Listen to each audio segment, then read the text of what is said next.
Hello student and welcome to my YouTube channel concept of chemistry. आज हम बात करेंगे एसिड बेस सॉल्ट के लेक्चर नंबर 7 पर, जो कि है हमारे पूरे कंप्लीटली बेस के ऊपर।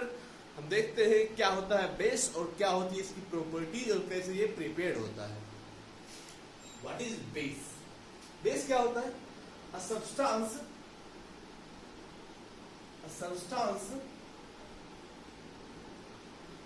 which is bitter in taste, which is bitter in taste। ऐसा कोई भी सब्सटेंस जो स्वाद में क्या हो, कड़वा हो, जो स्वाद में कड़वा हो वो क्या कहलाता है? बेस कहलाता है। कुछ ये भी बोलते हैं which is they are soapy in feel, they are soapy in feel में जो क्या हो, जो छूने में कैसा लगे, साबुन की तरह दिखे, वो क्या होता है? वो होता है बेसिस। ठीक है।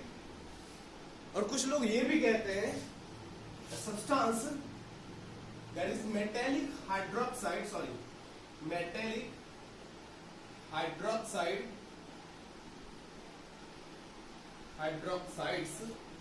and oxides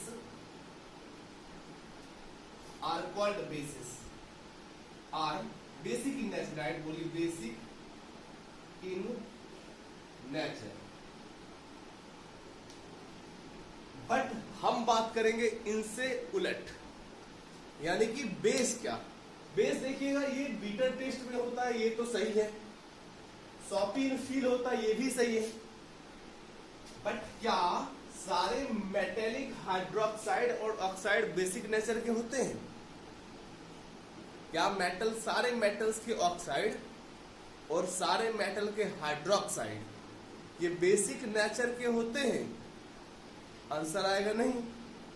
क्यों?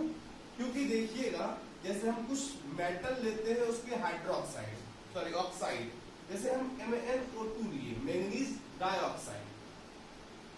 अगर देखिएगा, अगर ये बेसिक होता तो इसका रिएक्शन करवाइए किसके साथ? HCl के साथ। तो हम क्या जानते हैं एडजेक्ट बेस का डेफिनेशन? क्या एडजेक्ट बेस का डेफिनेशन? वो होता है कि ऐसा सब्सटेंस जो एसिड के साथ रिएक्शन करे और एसिड के साथ रिएक्शन करके सॉल्ट और वाटर दे और कुछ भी ना दे। ऐसा सब्सटेंस जो एसिड के साथ रिएक्शन करे और एसिड के साथ रिएक्शन करके सॉल्ट और वाटर ही ओनली दे और कुछ भी ना दे। तो इसका रिएक्शन अगर हम एसिड के साथ करवाते, अगर हम मानते हैं ये बेस है, तो इसका रिएक्शन HCl तो जानते ही एसिड है, इसके साथ रिएक्शन करवाते तो मिलता क्या है हमारा? तो हमको मिलता है MnCl2 plus H2O plus Cl2। मिलना क्या चाहिए था? अगर ये बेस होता तो ओनली ऑन सॉल्ट और वाटर मिलता, बट यहाँ पर एक्स्ट्रा क्लोरीन गैस मिल रहा है। दैट मींस ये कुछ भी है बट बेस नहीं है, बेस नहीं है। तो सारे मेटेलिक ऑक्साइड और सारे मेटेलिक ऑक्साइड ये बेसिक नेचर के नहीं होते। जैसे हम बात कर ले PbO2 की, PbO2 प्लस HCl, अगर ये बोले कि बेसिक है तो बेसिक होगा तो ये एसिड के साथ रिएक्शन करके क्या देगा? ये देगा PbCl2 प्लस H2। बस इतना ही देना चाहिए था अगर ये बेस होता तब, बट ये भी देता है एक्स्ट्रा क्लोरीन गैस। तो ये कुछ भी है बट बेस नहीं है। तो बेस का एडजेक्ट डेफिनेशन क्या होगा? क्या होगा exact definition of base? Exact definition of base क्या होता है? Substance which react with acid to give salt and water only। ठीक है। बेस क्या? Base is a substance which react with acid to form salt and water only, वो होगा base. समझ में आया? समझ में आया क्या होता है बेस? समझ गए? देखिए, बेस बिटर इन टेस्ट होता है, ये सही है। सॉफ्ट इन फील होता है, ये भी सही है। बट ये सब हम बच्चे क्लास में पढ़ते हैं। एक्चुअली बेस क्या होगा? बेस क्या होगा? Base is a substance which react with acid to form salt and water only. Salt और वाटर को छोड़ के कुछ भी ना दे, कुछ भी ना दे, वो होता है बेस। समझे? पक्का? मिटा दें?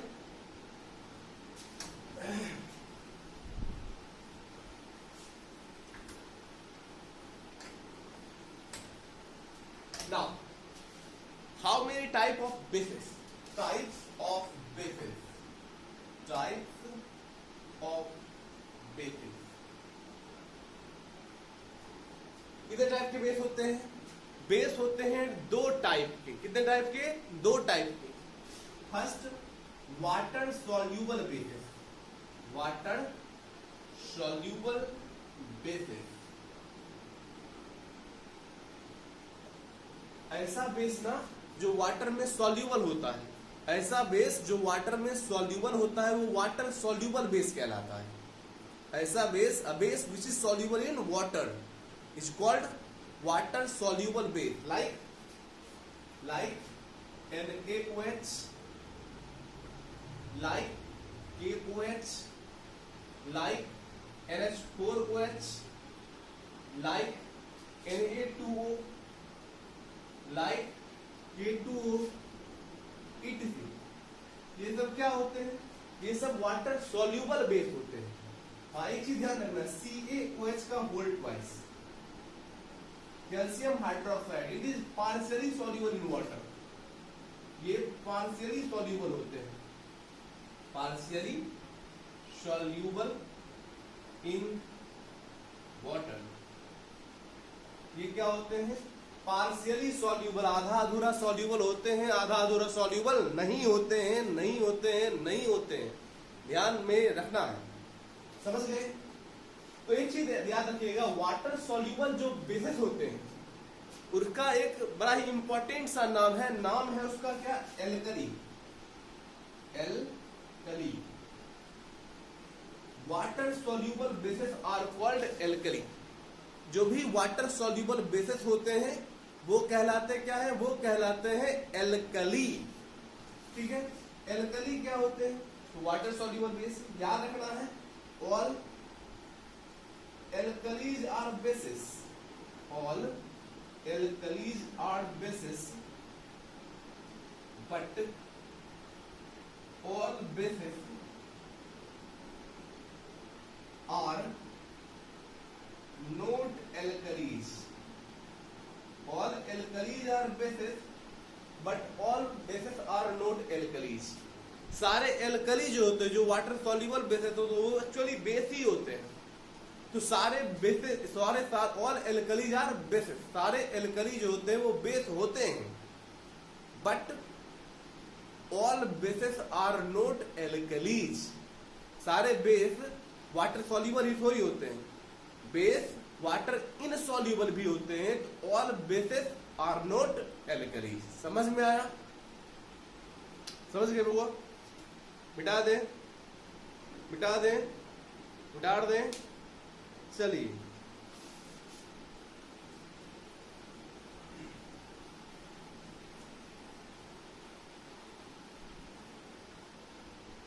Second, water insoluble basis.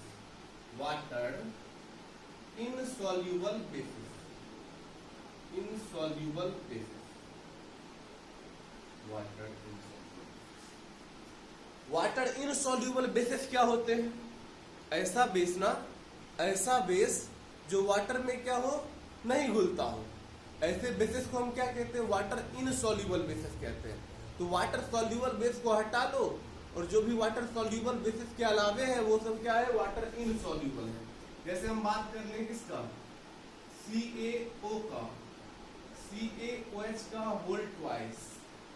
हम बात कर ले Al2O3 का, हम बात कर ले AlOH का होल थ्राइस का, हम बात कर ले MgO का, हम बात कर ले किसका? सारे का सारे जो होते हैं लगभग, कोई भी बात कर लो किसी का भी। हम बात कर लें MnOH के होल ट्वाइस का। ET सितारे क्या होते हैं? Water insoluble. सारे क्या होते हैं, water insoluble. Water soluble base को हटा लो और बाकी जो भी बचे हैं वो सब क्या है, वाटर इनसॉल्यूबल बेसिस है। कोई दिक्कत है, कोई प्रॉब्लम नहीं, मिटा दे। ओके, देखिएगा, on the basis of their strength there are two type of bases. On the basis of their strength, on the basis of their strength, basis of their strength,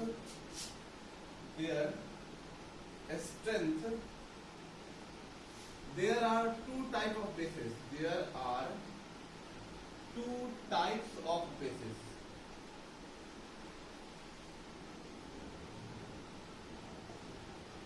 First type, strong base.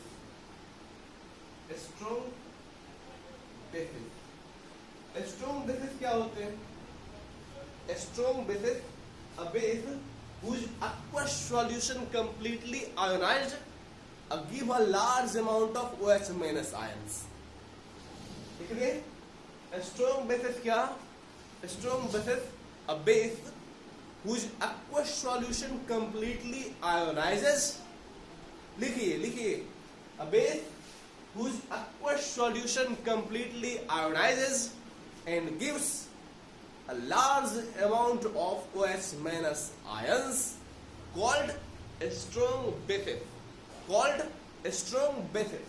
In your syllabus there are two substances which are called strong bases, and which is NaOH and KOH. Strong bases में हमारे syllabus में mostly दो substance है, दो basis जो है वो strong bases कहलाते हैं। ध्यान में रखना है NaOH, KOH। देखिएगा, हम जो अपने सिलेबस में पढ़ते हैं सारा बेस जो है, किस सारे बेस जो हैं या फिर सारे एसिड के भी बारे में पढ़े हैं, वो किनके थ्योरी के अकॉर्डिंग, तो वो आर्हेनियस बाबा के थ्योरी के अकॉर्डिंग। ठीक है, आर्हेनियस देखिए होता क्या है कि जिनके पास हाइड्रोक्साइड आयन हो जो OH माइनस आयन दे, क्या वही बेस होता है? ऐसा थोड़ी होता है। जो H प्लस आयन दे क्या वही एसिड होता है? ऐसा थोड़ी होता है। अगर आर्हेनियस की ही थ्योरी सभी जगह सटीक होती तो क्यों बहुत सारी थ्योरी आई है? ब्रॉन्स्टेड लॉरी की थ्योरी क्यों आई है? लेविस थ्योरी क्यों आई है? दैट इज हमारी थ्योरी जो है आर्हेनियस की थ्योरी, इनका कुछ लिमिटेशन है, वो भी हमको पढ़ना है। इस चैप्टर के बाद हम पढ़ाएंगे आपको आयनिक इक्विलिब्रियम इन क्लास 11। इसी चैनल पे भी आएगा, जस्ट इस चैप्टर के खत्म होने के बाद आएगा। ठीक है, तो वहां पे पढ़िएगा, बड़ा डीपली पढ़ाएंगे। यहाँ पर ये सब बताएंगे, चैप्टर बड़ा लेंदी होगा, इसीलिए हम यहाँ पर खींच रहे हैं। ठीक है, स्ट्रॉन्ग बेसिस क्या? Basis which aqueous solution gives, whose basis whose aqueous solution completely ionizes and gives completely OH minus ion. A large amount of OH minus ion is called strong basis. हमारे syllabus में दो strong bases NaOH और KOH। Second, weak bases. Weak bases क्या होगा? Weak bases, a basis whose aqueous solution do not completely ionizes and does not give a large amount of OH minus ion। जिसका कि aqueous solution completely ionized ना हो और वो हमको large amount of OH minus ion ना दे, ऐसे basis को क्या कहते हैं? ऐसे बेसिस को वीक बेसिस कहते हैं। इनको छोड़कर जो भी हैं वो क्या है? वीक बेसिस है। जैसे AlOH का होल ट्वाइस क्या है? वीक बेस है। MgOH का होल ट्वाइस क्या है? वीक बेस है। CaOH का होल ट्वाइस क्या है? वीक बेस है। CaOH का होल ट्वाइस क्या है? वीक बेस है। NH4OH क्या है? वीक बेस है। तो इन दोनों को छोड़ दीजिए, हमारे सिलेबस में और सब जो है वो सब क्या है? वीक बेस है। वीक बेस क्या होता है? जो कंप्लीटली आयोनाइज ना हो और कंप्लीटली आयोनाइज होके कम large amount of OH minus ion ना दे। समझ में आ गया? आया होगा? अरे सिर्फ ओएच माइनस वाले ही सिर्फ बेस नहीं होते, वो बताएंगे ब्रोंस्टेन लोडिंग थ्योरी जब आएगा आयनिक इक्विलिब्रियम में तो बताएंगे वहां पर। अभी यहाँ इतना ही सीखिए, समझ गए? कोई प्रॉब्लम है? Okay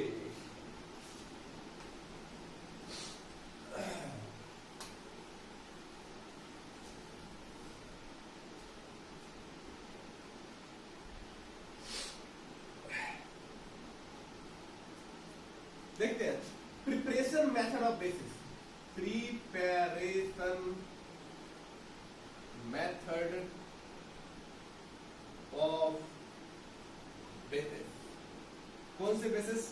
soluble basis. Soluble basis. Soluble base को प्रिपेयर करने का मेथड क्या? तो पहली चीज देखते हैं methods of preparation of soluble basis. Soluble basis के प्रिपरेशन का मेथड क्या? मेटल लीजिए जिससे सॉल्यूबल बेस बनता है, उसको वाटर में डिसॉल्व कर दीजिए। जैसे कि हमको क्या बनाना है सॉल्यूबल बेसिस, जैसे क्या NaOH। कैसे मिलेगा? तो ये बनेगा, सोडियम को लीजिए और सोडियम को वाटर में डाल दीजिए तो बनेगा क्या? बनेगा NaOH और लिबरेट होगा एक गैस जो कि है हाइड्रोजन। समझे? तो ये प्रिपेरेशन प्रिपेयर्ड हो गया हमारा क्या? Soluble base. तो क्या करना है? सॉल्यूबल बेस में जो मेटल है उसको लीजिए और क्या करेंगे? उसको वाटर में डाल दीजिए। वाटर में डाल देने से क्या होगा? सॉल्यूबल बेस बन जाएगा। जैसे हम बात कर ले पोटेशियम की, K प्लस H2O क्या बनेगा? KOH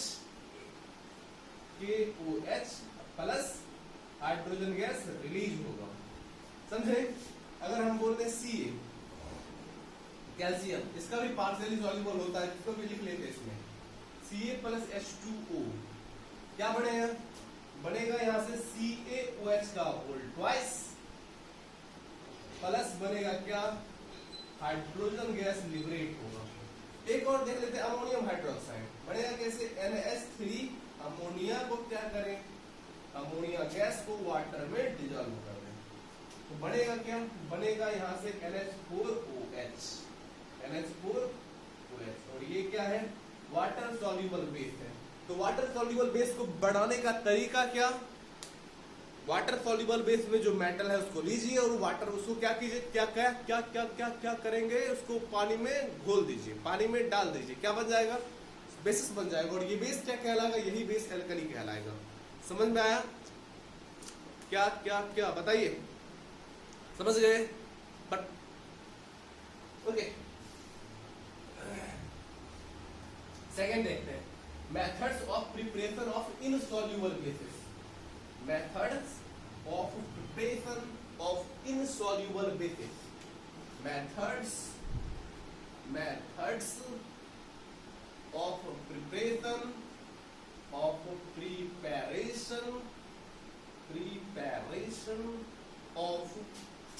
insoluble basis।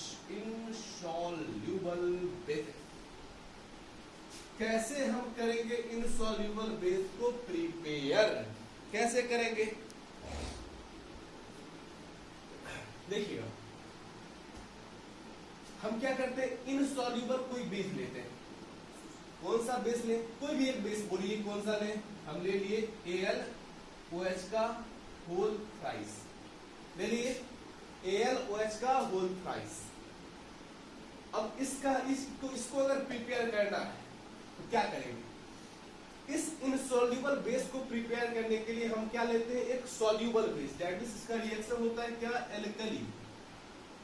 कोई एल्कली लेते हैं और इस एल्कली का रिएक्शन करवाते हैं किसके साथ? वाटर यानी कि सॉल्यूबल सॉल्ट के साथ। सॉल्यूबल सॉल्ट के साथ। तो सॉल्यूबल सॉल्ट प्लस एल्कली तो क्या बनेगा? बनेगा इनसॉल्यूबल बेसिस। Insoluble basis. ये क्या है? ये तरीका है कि इनसॉल्यूबल बेस बनाना है। क्या करेंगे? जिस मेटल का ये क्या है? इनसॉल्यूबल बेस है। इनसॉल्यूबल बेस होगा तो कोई मेटल तो होगा, सोडियम एल्यूमिनियम। जैसे यहाँ पे एल्यूमिनियम है तो यहाँ पे एल्यूमिनियम तो होगा। तो जैसे यहाँ पर इनसॉल्यूबल बेस पे हमने क्या लिया? AlOH का होल थ्राइस लिया, एल्यूमिनियम हाइड्रोक्साइड। तो इसी मेटल का एक सॉल्यूबल सॉल्ट यहाँ पर लेंगे। इसी मेटल का, जानिए एल्यूमिनियम का, देखिएगा नाइट्रेट सॉल्ट चाहे वो किसी मेटल का हो, nitrate salt of any metal are soluble in water. So इसी का हम नाइट्रेट सॉल्ट लेते हैं, क्या बनेगा AlNO3 का होल थ्राइस ले लिए।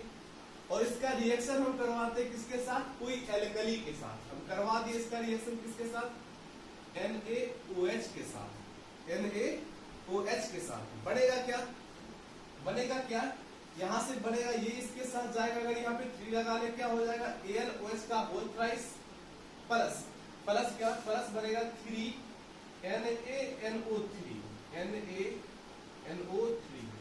समझे।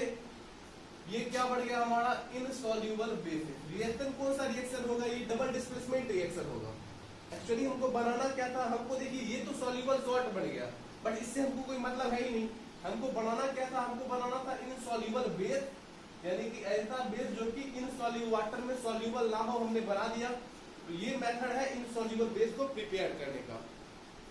कोई और ले ले, जैसे हम ले लिए क्या, जिंक हाइड्रोक्साइड ZnOH का होल ट्वाइस ले लिए।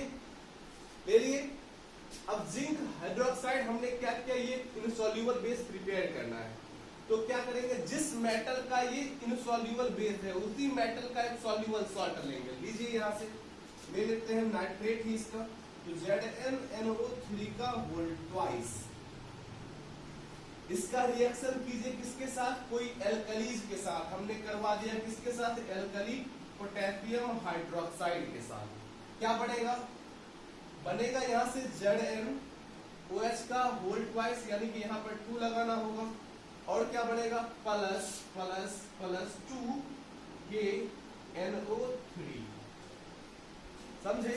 तो ये क्या है, हमारा इनसॉल्यूबल बेसिस है, यानी कि वाटर में इनसॉल्यूबल है, तो ये बन गया। समझे कैसे बनाते हैं। इनसॉल्यूबल बेस बनाने का तरीका क्या है, जिस मेटल का इनसॉल्यूबल बेस है उसी मेटल का एक सॉल्यूबल सॉल्ट लेते हैं, उसका रिएक्शन किसके साथ करवाते हैं, एल्कली के साथ। किसके साथ, एल्कली के साथ। तो क्या बनता है, तो बनता है इनसॉल्यूबल बेस। समझ में आया, कोई दिक्कत नहीं ना। ओके। नेक्स्ट बात करते हैं प्रॉपर्टीज ऑफ बेसिस के ऊपर। प्रॉपर्टीज ऑफ बेसिस, बेटा इसको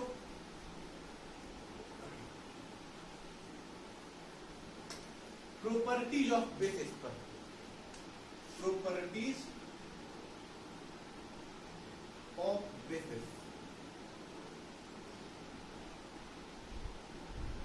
प्रॉपर्टी ऑफ बेसिस में हम इंपॉर्टेंट प्रॉपर्टी पर बात करेंगे। जैसे हम ये बात नहीं करेंगे, देखिए एक्चुअली क्या होता है, बेस क्या होता है, टेस्ट में बीटर इन टेस्ट होता है, सॉपी इन फील होता है, रेड लिटमस को ब्लू करता है, एक गुड इलेक्ट्रोलाइट की तरह वर्क करता है। तो ये सब अलग चीजें हैं, बट हम बात करेंगे इनके केमिकल प्रॉपर्टीज के ऊपर। तो केमिकल प्रॉपर्टीज में बात करें, when base react with metal, जब क्या करे, बेस रिएक्ट करे मेटल के साथ। कीजिए, बेस अगर रिएक्ट करे किसके साथ, मेटल के साथ, तो बनेगा क्या, बनेगा सॉल्ट और लिबरेट होगा हाइड्रोजन गैस। ठीक है, एक बड़ा ही इंपॉर्टेंट सा मेटल जो कि बार बार सारे बुकों में बार बार और लगातार कई बोर्डों में पूछ चुका है, कई बुकों में इसको रिपीट करता है कि मेटल ले लिया कौन सा, जिंक, और इसका रिएक्शन करवा दिया NaOH के साथ। मेटल ले लिया जिंक और इसका रिएक्शन करवा दिया NaOH के साथ, तो बनेगा क्या, बनेगा Na2 ZnO2 और प्लस हाइड्रोजन गैस रिलीज करेंगे। यहां पर देखिए एक चीज सीखने वाली है, यहाँ पर जिंक मेटल जो है ये पार्ट के रूप में क्या कर रहा है, यहाँ पर पार्टिसिपेट कर रहा है। एक्चुअली ये जिंकेट क्या होता है, जिंकेट होता है ZnO2-2, इसको कहते हैं जिंकेट आयन। और इसी जिंकेट आयन के एक फॉर्म के रूप में ये यहाँ पर क्या करता है, पार्टिसिपेट करता है। तो यहां से देखिएगा जिंकेट ZnO2 जिंकेट, इसका वैलेंसी कितना 2, तो इसका 1 बनेगा क्या Na2 ZnO2, नाम क्या सोडियम जिंकेट। सोडियम जिंकेट कहां बना, कैसे बना, क्योंकि यहां पर जिंक जो है ये कंप्लीटली जिंक यहां तो दिख रहा है, बट जिंक का यहां पर एक सिर्फ पार्ट है, ये जिंक एज ए जिंकेट यहां पर रिएक्टर में पार्टिसिपेट करता है, इसीलिए बुक में ये रिएक्शन लिखा गया है। ये क्या है, ये जिंक दिख रहा है, ये जिंक दिख रहा है, बट एक्चुअली ये जिंक है ही नहीं, यहाँ पर इसके जिंकेट आयन है। क्या है, जिंकेट आयन है, और ये जिंकेट आयन क्या होते हैं, यहाँ पर क्या कह सकते हैं इसको, प्रेजेंट हो जाते हैं, यहाँ पे डिसअपियर है और यहाँ पर प्रेजेंट हो जाते हैं, इसलिए यहाँ पर इनके Na2 ZnO2 यानी कि जिंकेट आयन इसके साथ पार्टिसिपेट करके क्या कंपाउंड का फॉर्मेशन करता है, और ये कहलाता है सोडियम जिंकेट। समझ में आया, कोई प्रॉब्लम? और एक चीज याद रखना है कि सारे मेटल बेस के साथ रिएक्शन करके सॉल्ट और हाइड्रोजन गैस लिबरेट नहीं करते। All metals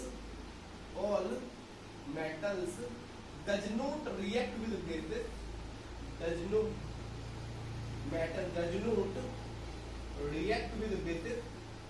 react with bases to form salts and hydrogen gases, यानी कि सारे मेटल्स बेस के साथ रिएक्शन करके सॉल्ट और हाइड्रोजन गैस लिबरेट नहीं करते। जो करता है ये देखिएगा बहुत सारे बुकों में दिया गया होगा, यही बहुत बार बोर्ड में भी पूछा गया है, तो इसको रट्टा मार लेना है, तो ये होता है। समझ में आया? कोई प्रॉब्लम है बउआ? अगर प्रॉब्लम है तो बोलिए, नहीं ना?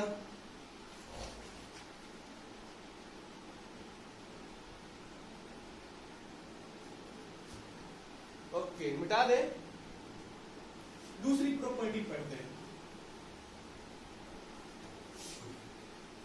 दूसरी प्रॉपर्टी में क्या, जब बेस रिएक्शन करे, when base react with non metallic oxide,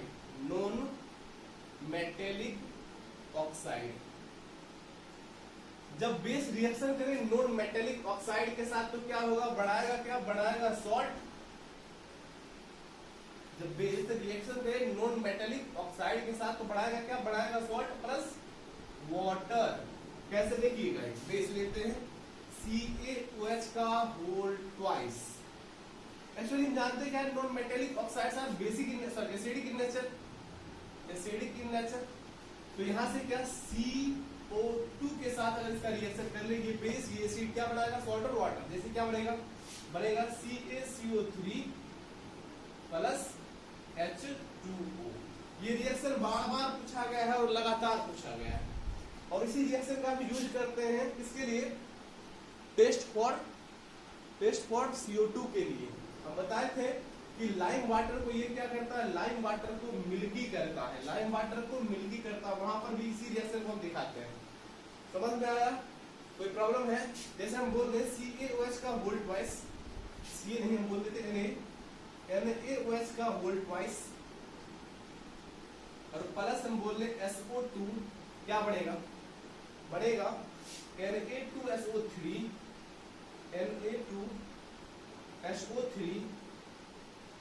और प्लस H2O। समझ में आया? तो ये क्या हो गया, ये बेस सॉल्ट है। कहते ये सोडियम सल्फाइड प्लस वाटर। क्या होता है, ये कैसा बेसिक नेचर का, ये एसिडिक नेचर का, एसिड प्लस बेस मिलेगा तो क्या बनाएगा, सॉल्ट और वाटर। तो ध्यान रखना है, बेस अगर नॉन मेटेलिक ऑक्साइड के साथ रिएक्शन करता है, क्योंकि non metallic oxide base acidic in nature होता है, और बेस जब एसिड के साथ रिएक्शन करता है तो क्या बनाता है, सॉल्ट और वाटर। तो जब बेस नॉन मेटेलिक ऑक्साइड के साथ रिएक्शन करेगा तो सॉल्ट और वाटर का फॉर्मेशन करेगा। ठीक है, समझे? नेक्स्ट क्या है कि वेन डायरेक्ट लिख दिया गया है कि जब एसिड रिएक्शन करे किसके साथ, बेस के साथ, when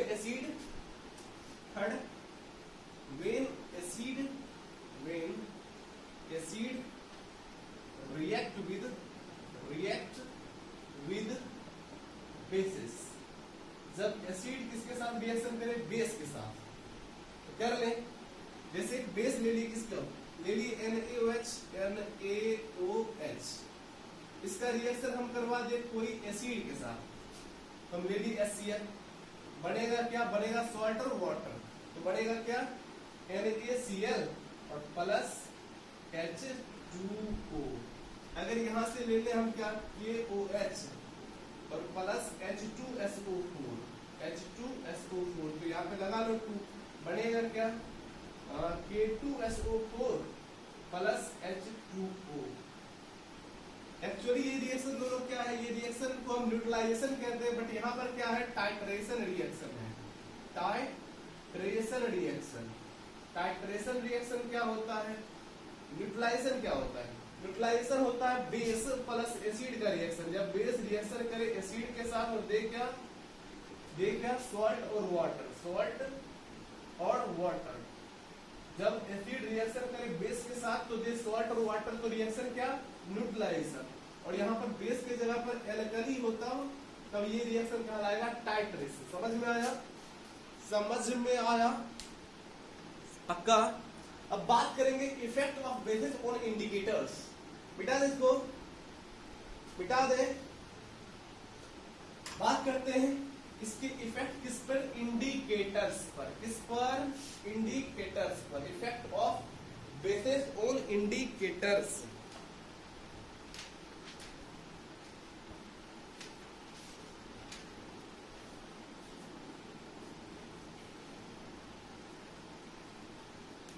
देखिएगा यहां से, तो हम बात करें ये इंडिकेटर्स पर, इसका इफेक्ट क्या होगा, इंडिकेटर्स पर। इंडिकेटर्स पर इसका इफेक्ट क्या होगा, फर्स्ट ऑफ ऑल हम बात करते हैं कौन से इंडिकेटर्स पर, लिटमस की। तो ये लिटमस को क्या करता है, रेड लिटमस को क्या करता है, रेड लिटमस को टर्न करता है किसमें, ब्लू में। अब लिटमस क्या होता है ये तो हमने एसिड के चैप्टर में बताया ही है। रेड लिटमस को ये टर्न करता है किसमें, ब्लू में। रेड लिटमस को किसमें, ब्लू में। सेकेंड में देखिएगा, मिथाइल ऑरेंज को किसमें, मिथाइल ऑरेंज को किस कलर में, मिथाइल ऑरेंज को कलर टेस्ट कर चेंज करता है येलो में, येलो में।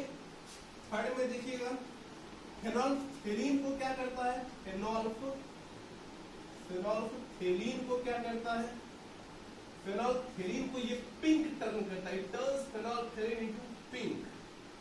फोर्थ देखिएगा, पीएच स्केल पर ये क्या देता है, पीएच स्केल पर हमने पीएच स्केल वगैरह कंप्लीटली डीप से बताया एसिड बेस में, एसिड चैप्टर में। यदि effect of acid on indicators में, तो यहाँ पर ऊपर से हम बता देते हैं कि पीएच स्केल पे क्या होता है, इट गिव्स ये 7 मोर देन 7, यानी कि 7 से मोर देता है, 7 से मोर, यानी कि पीएच का वैल्यू जो होगा बेसिस में 7 से जो होगा ग्रेटर होगा, greater than pH value of 7, यानी 7 जो होगा इससे कम होगा, और 7 से अधिक पीएच वैल्यू किसका होगा, बेसिस का।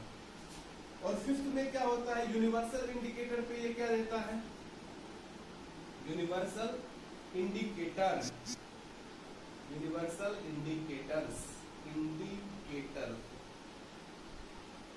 तो यूनिवर्सल इंडिकेटर्स क्या होते हैं, विब्ग्योर वाले, विब्ग्योर। इधर क्या होता है, इधर होता है एसिडिक, ये न्यूट्रल, और इधर क्या, बेसिक, बेसिक। तो यूनिवर्सल इंडिकेटर क्या कर देगा, इसमें वायलेट देगा, इंडिगो देगा, ब्लू देगा, या फिर वायलेट इंडिगो का मिक्सअप देगा, इंडिगो वायलेट का मिक्सअप देगा, या फिर ग्रीन ब्लू का मिक्सअप देगा। इतना दे सकता है, इससे ऊपर नहीं देगा, यानी कि जब भी देगा तो ये वायलेट, इंडिगो और ब्लू के बीच का देगा। कौन सा, यूनिवर्सल इंडिकेटर। तो आज के लिए इतना ही था। हमारा पूरा बेस का टॉपिक जो है आपके सिलेबस के अकॉर्डिंग खत्म हो गया है, और जो भी एसिड बेस सॉल्ट्स में आपके जो भी प्रॉब्लम्स होंगे वो हम आयोनिक इक्विलिब्रियम जस्ट इस एसिड बेस सॉल्ट खत्म करने के बाद शुरू करेंगे। उसमें और डील से बात करेंगे कि एसिड क्या होते हैं, और आर्हेनियस की थ्योरी क्या थी, लिमिटेशन उनका क्या था, लेविस की थ्योरी क्या होती है, ब्रोंस्टेड लॉरी की थ्योरी क्या होती है, और क्या होता है एसिड का बेसिसिटी, बेस का एसिडिटी, हम पीएच स्केल पर वैल्यू कैसे निकालते हैं, ये सब बताएंगे हम। All the very best. अगर हमारा लेक्चर बेहतर लगा हो तो हमारे चैनल को लाइक करें, शेयर करें, सब्सक्राइब करें। All the very best. पढ़ाई करते रहें।